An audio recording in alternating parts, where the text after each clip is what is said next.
What's up everyone, welcome back to my new video and सबैजनालाई स्वागत छ मेरो नयाँ भिडियोमा। आज हामी कुरा गर्न जाँदैछौँ अमेरिकामा भएको ठुलो आगो लागि यीको न्यू अपडेटको बारेमा कुरा गर्न जाँदैछु। कम्तीमा 10 व्यक्तिको मृत्यु भएको विश्वास गरिएको थियो।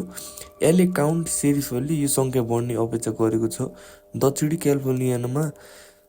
क्यालिफोर्नियामा सुक्खा र हावाको अवस्थाको बीचमा विनाशकारी आगोको श्रृङ्खला बढ्दै गएको छ, जसले अधिकारीहरूलाई ऐतिहासिक विनाशलाई नियन्त्रण गर्न कोसिस गरिरहेको छ। लस एन्जल्स क्षेत्र वरपर फैलिएको कम्तीमा 5 वटा फराकिला जङ्गलहरूमा लागेको आगोसँग हजारौं अग्नि नियन्त्रणहरू लडिरहेका छन्। सबैभन्दा ठुलो पेसिफिक पालिसेड्समा रहेको पालिसेड्स आगलागीले 29,000 एकड जमिन जलेको छ। हजारौं संरचनाहरू ध्वस्त परेको छ र 0% निहित रहेको छ।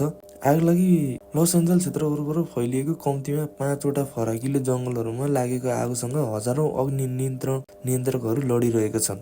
सबैभन्दा ठुलो पेसिफिक पालिसेड्समा रहेको पालिसेड्स आगलागीले 19,000 एकड जमिन जलेको छ। हजारौं संरचनाहरू ध्वस्त पारेको छ र 0% निहित रहेको छ। इटन फायर अल्टाडेनामा अहिले 13,000 एकड भन्दा बढी छ र 0% निहित छ। आगलागी फैलिएपछि 1,80,000 भन्दा बढी मानिसलाई बाहिर निकाल्न आदेश दिएको छ। राष्ट्रपति जो बिडेनले बुधबार लस एन्जल्स काउन्टीको लागि सङ्घीय प्रमुख विपद घोषणालाई अनुमोदन गरे।